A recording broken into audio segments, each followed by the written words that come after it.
Democrat Senator Bob Menendez is circulating a petition to mount an independent re-election bid.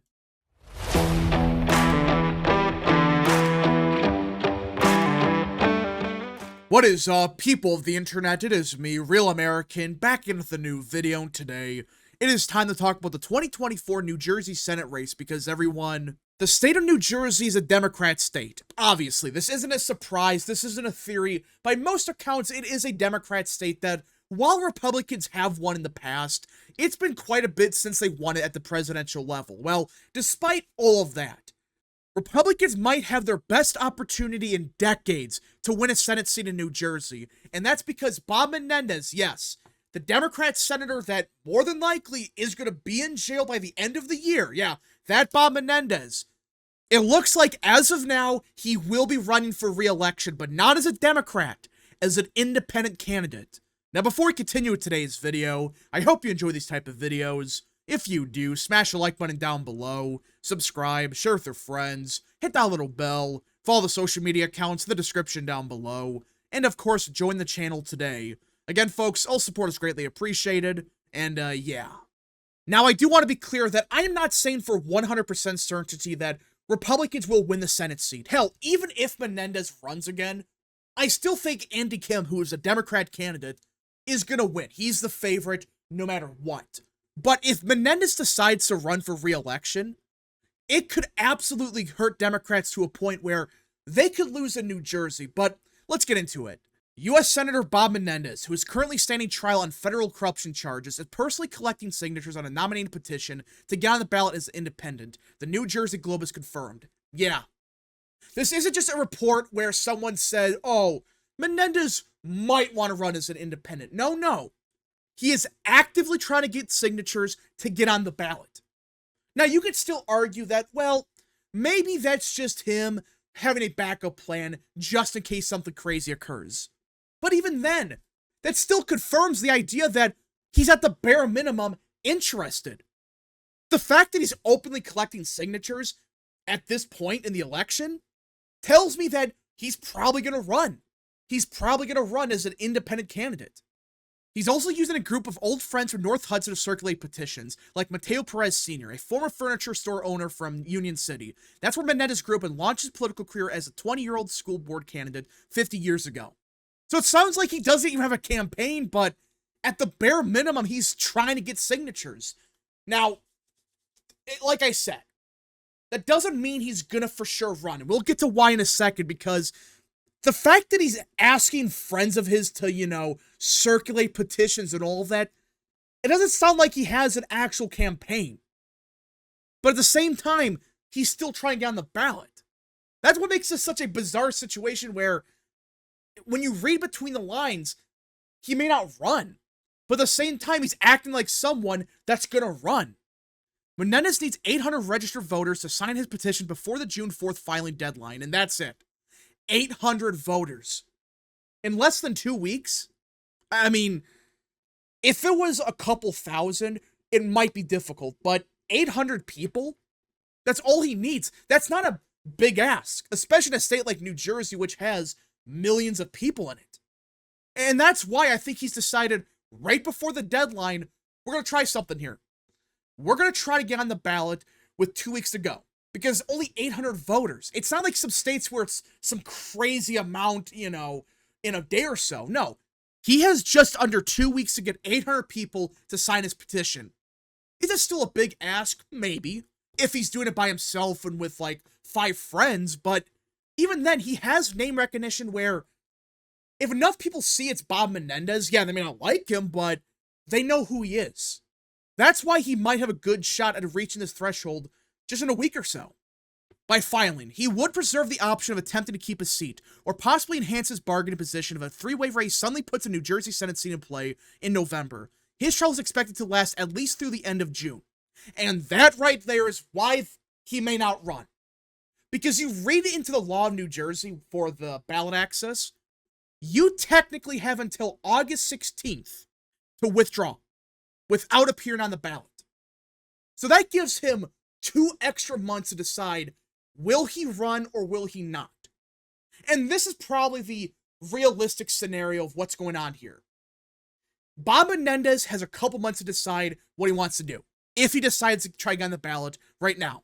Because if he decides not to try to get on the ballot, well, he only has a week to decide. With all the legal stuff he's dealing with, he probably needs an extra month or so to figure out, all right, am I going to be in jail by the end of the year? What's going to happen? Should I run? That's why he's doing this, as a last resort. But I find it funny that this is his bargaining position. It is not clear how many people are helping Menendez, if any, which, again, could be a sign that he's not actually going to run because he does have a campaign.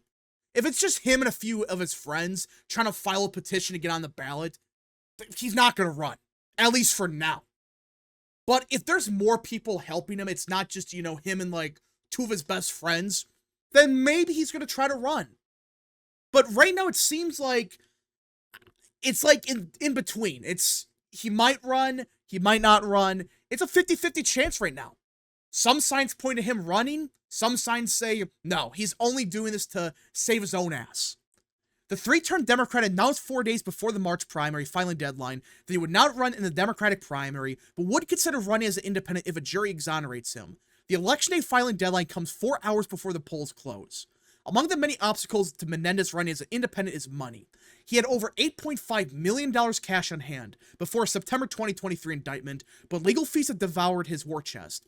And funny enough, no one mentions that. Remember when all the DeSimps and many people on Twitter were saying how Trump is spending all of his money on legal fees, which is not true? Well, as of yesterday, that same bank account stands at $3.6 million. He paid $2 million to a law firm defending him, Paul Hastings, and almost $65,000 to Haystack ID, a company forensic and electronic discovery firm. No one mentioned this, how Bob Menendez is spending millions of dollars, which in a Senate race is a higher percent than in a presidential race, on his legal fees. Menendez is accused of accepting cash, gold bars, a Mercedes-Benz convertible, payments on a home mortgage, a low-show job for the senator's wife, Nadine, and other gifts in exchange for using his position as chairman of the Senate Foreign Relations Committee to helping his alleged bribes obtain lucrative contracts, interfering with their criminal investigations, and advocating for U.S.-aided weapon sales to Egypt. Yeah, this is the definition of corruption. Think about it. I mean, the guy's getting cash, gold bars, cars from Egypt when he's the chairman of the Foreign Relations Committee. Unbelievable. So George Santos gets kicked out for far less reasoning, with a bunch of Republicans supporting his removal, but Bob Menendez is still in the Senate. Despite the fact we know he has a history of this. This isn't just a one-off occurrence where you could argue it was a fluke, it was an actual gift, whatever. No. He has a history of doing the same exact thing. And he's gotten off like 15 different times because of technicalities. He is one of the most corrupt politicians in America. But he's, for whatever reason, still in the Senate. Why? It's because he's a Democrat. So George Santos gets kicked out by his own party, but Bob Menendez can't even get kicked out by Republicans. That tells you everything about the Republican Party and the Democrat Party. But either way, Bob Menendez has no shot at winning. That's why he decided not to run for re-election. He was never going to win that primary. But he's still open to the idea of, you know what? Running as an independent candidate to screw Democrats over. There's that possibility of occurring. Now, here's a problem for Republicans, even if Menendez runs. This is a Biden plus 16 state. This isn't like Nevada, which is Biden plus 3. This isn't even, like New Mexico, which is Biden plus 11. It's Biden plus 16. That is a super Democrat state, right?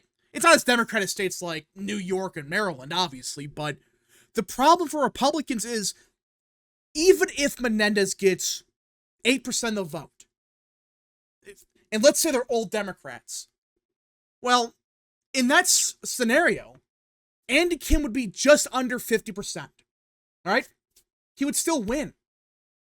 Just for the simple fact that Trump only got 41%, and let's assume that they get the same amount of votes as Trump, but there's a catch to that, but we'll get to that in a minute. Republicans would lose by 8 points if we assume Bob Menendez gets just under 10% with, 8 to 9% of the vote. Republicans still lose. But there is a catch to all of this, and this is why Democrats do not want to take the chance whatsoever, and why they might make a deal with Menendez to let him off scot-free. In return, he doesn't run. There's one state bordering New Jersey that, we've been debating for months about what's going to happen, but by most accounts, it's going to take a big shift to the right. I'm, of course, talking about New York. The state of New York, by virtually every metric, is going to have a double-digit point swing to the right. As of now, could things change? Yeah. Well, guess what? New York City is bordering New Jersey. And even back in 2020, we saw a noticeable shift to the right in these counties in northeastern New Jersey. Look at Hudson. It was a 6-point shift to the right. Essex, a 1.5 shift, etc. Republicans did way better compared to the rest of the state in this region here. The part that was bordering New York City. And it makes sense because a bunch of people that work in New York City probably lives in places like Hudson County. And when you combine the fact that Republicans have gained quite a bit of new voters in voter registration, especially compared to Democrats, there is some hope here for the party after all.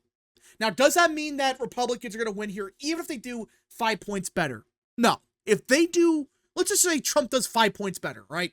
Instead of losing by 16, he loses by 11. Well, even if Menendez gets 8% of the vote, we assume they all vote Democrat or whatever, the Republican candidate would still lose by like 3 points.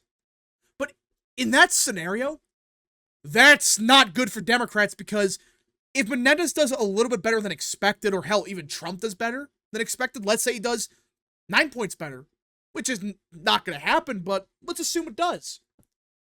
Well, in the scenario where Menendez gets 8 to 9% of the vote, the Republican wins. If we assume that same candidate is also doing 9 points better. But again, that's the best case scenario. That's if the stars align, everything goes perfectly, then maybe there is a shot at winning New Jersey. But even if you have a 10% chance of winning, that's still better than the usual 1%. If that. Usually it's 0.1% in the state. So Republicans, they should be hoping Bob Menendez runs, because even if he only gets 9% of the vote, Republicans could theoretically do a lot better in the state than they did back in 2020, and they could win in that scenario. But that's best case scenario. That's if the stars align, everything goes perfectly, then maybe that does occur. You also got to factor in that Andy Kim is a strong Democrat, so even in a best case scenario, I don't think Republicans can win here, but it would still be a massive headache for Democrats if Menendez runs. Anyways, folks, thank you so much for watching. If you guys did enjoy this video, smash the like button down below, subscribe, share with your friends, hit that little bell, follow the social media accounts in the description down below, and of course, join the channel today. Godspeed to all of you.